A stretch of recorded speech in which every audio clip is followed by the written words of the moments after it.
সমুদ্র সীমা ছাড়াও 1,47,000 বর্গ কিলোমিটারের বেশি আয়তন রয়েছে মূল ভূখণ্ড বাংলাদেশের। এবার বিশাল আয়তনের এই আকাশপথ নজরদারি করতে যাচ্ছে বাংলাদেশ। দীর্ঘদিন পর হলেও দেশের আকাশপথ নিরাপদ হতে যাচ্ছে।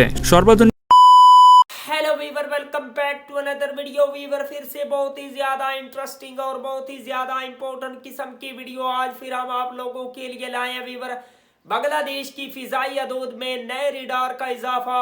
तो वीवर ये कौन सा रडार है और कैसा रडार है, फुल रिपोर्ट आप लोगों के साथ शेयर करने वाले हैं। अभी तक आप लोगों ने हमारे चैनल को सब्सक्राइब नहीं किया हुआ तो जल्दी से हमारे चैनल को सब्सक्राइब कर लीजिएगा। तो without wasting the time video को স্টার্ট করতে हैं। সমুদ্র সীমা ছাড়াও 1,47,000 বর্গ কিলোমিটারের বেশি আয়তন রয়েছে মূল ভূখণ্ড বাংলাদেশের। এবার বিশাল আয়তনের এই আকাশপথ নজরদারি করতে যাচ্ছে বাংলাদেশ। দীর্ঘদিন পর হলেও দেশের আকাশপথ নিরাপদ হতে যাচ্ছে। সর্বাধুনিক প্রযুক্তি ব্যবহার করে স্মার্ট এভিয়েশন গড়ে তোলা সহ অন্যতম এভিয়েশন হাব হিসেবে বাংলাদেশ আত্মপ্রকাশ করতে যাচ্ছে। তারই অংশ হিসেবে আধুনিক রাডার যুক্ত হচ্ছে বাংলাদেশে। এই রাডারের কারণে কি ধরনের সুবিধার আওতায় আসবে বাংলাদেশ এই রাডার থেকে আয় করতে পারবে কিনা, ভারত কি বাংলাদেশের এই রাডার থেকে আয় করতে পারবে, কবে আনুষ্ঠানিক যাত্রা শুরু করবে, এটা এ সম্পর্কে আজকের ভিডিওতে জানাবো। তাহলে আর কথা না বাড়িয়ে চলুন ভিডিওটি শুরু করা যাক।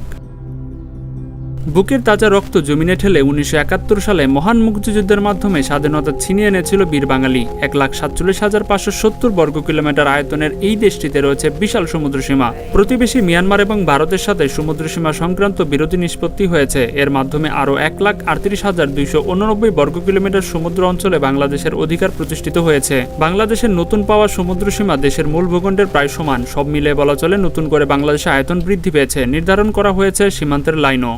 আকাশসীমা নিয়ন্ত্রণে নেওয়ার প্রধান শর্ত হিসেবে দেশের একটা রাডার থাকতে হবে, যেটির 300 থেকে 500 কিলোমিটার দূরত্বের একটি উড়োজাহাজকে অ্যালার্ট করা অথবা সংকেত দেওয়ার সক্ষমতা থাকবে। কিন্তু এতদিন এ ধরনের রাডার ছিল না বাংলাদেশে। ঢাকা ও চট্টগ্রামে বেবিচকের দুটি রাডার থাকলেও সেটি সর্বোচ্চ 250 নটিক্যাল মাইল পর্যন্ত নেভিগেশন করতে পারত। তাও আবার এই রাডার এবং নেভিগেশন ব্যবস্থাটি প্রায় 43 বছরের পুরনো। আবার এই রাডারের সিস্টেমটি ঠিকমতো কাজও করতো না। বেবিচক জানিয়েছে, শাহজালাল আন্তর্জাতিক বিমানবন্দরে 44 বছর আগে 1980 সালে যে রাডার বসানো হয়েছিল সেটি বদলানোর উদ্যোগ নেওয়া হয়েছে। 2021 সালের 8 জুন ক্রয় সংক্রান্ত মন্ত্রিসভা কমিটি রাডার কেনার প্রকল্পটি অনুমোদন করেন। প্রকল্পের ব্যয় ধরা হয়েছে 730 কোটি টাকা। এই ব্যয় বেবিচকের নিজস্ব তহবিল থেকে বহন করা হচ্ছে। প্রকল্পটি বাস্তবায়নের জন্য ফ্রান্সের কোম্পানি থালেসের সঙ্গে 2021 সালের অক্টোবরে চুক্তি করেছে বেবিচক। চুক্তি অনুযায়ী পরবর্তী 3 বছরের মধ্যে রাডার স্থাপনের কাজ শেষ করতে হবে। অত্যাধুনিক রাডার পরিচালনার জন্য বেবিচকের কর্মকর্তাদের থালেসের মাধ্যমে প্রশিক্ষণ নেওয়ার ব্যবস্থাও করা হয়েছে। এর মাধ্যমে নতুন যুগে প্রবেশ করতে যাচ্ছে বাংলাদেশ। আর 3 বছরের মধ্যেই এই রাডারটির কাজ প্রায় শেষের দিকে চলে এসেছে। বাংলাদেশ থেকে বঙ্গোপসাগরের উপর দিয়ে দক্ষিণ সুন্দরবন ধরে আকাশপথের উড্ডয়নের আন্তর্জাতিক রুটের একটি অংশ কলকাতার FIR 507 দ্বারা নন নিয়ন্ত্রিত এবং সেন্ট মার্টিনের একটি অংশ ও পার্বত্য চট্টগ্রাম পড়েছে এটার মধ্যে। বিয়াঙ্গন FIR এর অধীনে ছিল এতদিন। FIR হচ্ছে উড়োজাহাজের চলাচলের ক্ষেত্রে আকাশপথের একটি বিশেষায়িত এলাকা। এর মাধ্যমে ফ্লাইট চলাচল তথ্য সতর্কবার্তা দেওয়া হয়। প্রতিবেশী ভারতের 3টি FIR রয়েছে, মিয়ানমারের রয়েছে 2টি আর একটি রয়েছে FIR বাংলাদেশে। ভৌগোলিক কারণে আকাশ চলাচলের গুরুত্বপূর্ণ গন্তব্য 57,000 বর্গমাইলের বাংলাদেশ। প্রতিদিন দেশি বিদেশি এয়ারলাইন্স কমপক্ষে 600টির ফ্লাইট ব্যবহার করছে বাংলাদেশের আকাশে। 4 দশক পর দেশের আকাশসীমা নজরদারিতে সক্ষমতা বাড়াতে ঢাকা আন্তর্জাতিক বিমানবন্দরে এসেছে নতুন রাডার। নতুন এই রাডার কাজ করছে এরই মধ্যে। এর বাইরে রয়েছে বিমান বাহিনীর নিজস্ব রাডার। অপরদিকে চট্টগ্রামে আরও একটি রাডার বসানোর অপেক্ষায় রয়েছে। সব মিলিয়ে দেশের আকাশসীমা আগে যে কোনো সময়ের চেয়ে আরও সুসংহত ও নিরাপদ অবস্থায় থাকবে বলে জানিয়েছে সংশ্লিষ্টরা। বঙ্গোপসাগরের বিস্তৃত এলাকাও চলে এসেছে আধুনিক এই রাডারের আওতায়। সংশ্লিষ্টরা বলেছেন, পুরো দেশের আকাশসীমা নজরদারিতে আসায় দেশের অবতরণ না করা যেসব উড়োজাহাজ বাংলাদেশের আকাশ ব্যবহার করে সেগুলো থেকে ফি আদায় করা যাবে।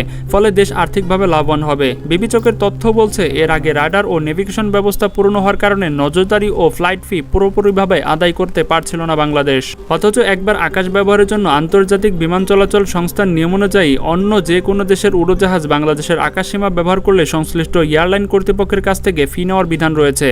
আকাশসীমা একবার ব্যবহারের জন্য ফ্লাইং ওভারচার্জ নামের এই ফি এর পরিমাণ $500। বেবিচক সূত্র জানিয়েছে, বাংলাদেশ আকাশসীমার কখন কোন বিমান ঢুকবে তা পূর্ব নির্ধারিত। এর জন্য ওভারফ্লাই চার্জ প্রযোজ্য। যদি 1 মিনিটের বেশি কোনো বিমান বাংলাদেশের আকাশে প্রবেশ করে তাহলে জানাতে হবে এবং চার্জ প্রযোজ্য। উড়োজাহাজ ট্রাফিক নজরদারি বিষয়ক এফ্লাইট রাডারের তথ্য বলছে, বাংলাদেশে বর্তমানে আকাশসীমা ব্যবহার করে প্রতিদিন ভারতের অভ্যন্তরীণ রুটে 90 থেকে 100টি ফ্লাইট চলছে। এভিয়েশন ভাষায় একে বলা হয় ওভারফ্লাইট। দিনকে দিন ভারতের ফ্লাইটের সংখ্যা বেড়েই চলেছে। মূলত ভারতের কলকাতা, শিলং, মণিপুর, গুয়াহাটি ও আগরতলা ফ্লাইটগুলো বাংলাদেশের আকাশ ব্যবহার করছে। বাংলাদেশের আকাশ ব্যবহার না করলে তাদের গন্তব্যে পৌঁছাতে 2 থেকে 3 গুণ সময় লাগত। ভারতের কলকাতা থেকে গ্যাংটং, শিলং এবং আসামে সড়কপথ ব্যবহার করে গুয়াহাটির দূরত্ব প্রায় 1018 কিলোমিটার। এই পথ পাড়ি দিতে সময় লাগার কথা 2.5 ঘন্টা বা তারও বেশি। বাংলাদেশের আকাশ ব্যবহার করে এই রুটে 1.5 ঘন্টা থেকে 1.5 ঘন্টার মধ্যে গন্তব্যে পৌঁছাতে পারে ভারতীয় উড়োজাহাজ। বাংলাদেশের উপর দিয়ে যাওয়া তাদের আকাশপথে দ্রুত দাঁড়াচ্ছে 519 কিলোমিটার। এই রুটে প্রতিদিন ইন্ডিগো এয়ারে 10টি, এয়ার ইন্ডিয়া 7টি, গো ফাস্ট এয়ারলাইন 4টি এবং এয়ার এশিয়া ইন্ডিয়ার 2টি ফ্লাইট চলাচল করে। কলকাতা থেকে ভারতের আগরতলার দূরত্ব 1547 কিলোমিটার, কিন্তু বাংলাদেশের আকাশ ব্যবহার করার ফলে দূরত্ব দাঁড়িয়েছে মাত্র 330 কিলোমিটার। এই রুটে প্রতিদিন ইন্ডিগো এয়ারের 7টি এবং এয়ার ইন্ডিয়ার 2টি ফ্লাইট চলাচল করে। অন্যদিকে কলকাতা থেকে মণিপুরের রাজধানী ইম্ফলে প্রতিদিন এয়ার ইন্ডিয়ার 8টি, ইন্ডিগো এয়ারের 7টি, এয়ার এশিয়া ইন্ডিয়ার 2টি ফ্লাইট চলাচল করে। 1507 কিলোমিটার এই রুটে অর্ধেকেরও কম, অর্থাৎ মাত্র 620 কিলোমিটার পাড়ি দিয়ে ফ্লাইটগুলো গন্তব্যে পৌঁছাতে পারছে।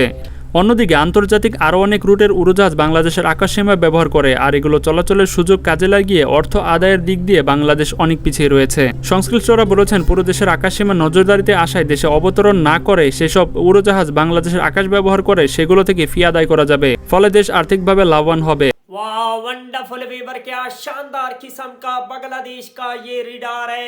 बांग्लादेश की एयरफोर्स का वीवर बहुत ही शानदार किस्म का ये रिडार सिस्टम है और वीवर बहुत ही ज्यादा अच्छी किस्म की ये सिग्नल प्रोवाइड करेगा। बांग्लादेश का जदीद तरीन टेक्नोलॉजी का ये रिडार सिस्टम है। डॉक्टर मोहम्मद यूनुस जो है वो इस तरह से बांग्लादेश को जदीद बनाएंगे, बांग्लादेश की एयरफोर्स को भी बना रहे हैं और बांग्लादेश की जितनी भी फोर्सेस हैं उनके लिए जदीद तरीन मॉडर्न किस्म के वेपन प्रोवाइड करेंगे। इंशाल्लाह बांग्लादेश बहुत ही ज्यादा मजबूत होगा इंशाल्लाह। और बांग्लादेश की अगर वीवर आप लोगों को मजीद इंटरेस्टिंग इस किस्म की वीडियो देखनी है तो जल्दी से हमारे चैनल को सब्सक्राइब कर लीजिएगा। मिलते हैं आपसे नेक्स्ट वीडियो में इंशाल्लाह, तब तक के लिए अल्लाह हाफिज।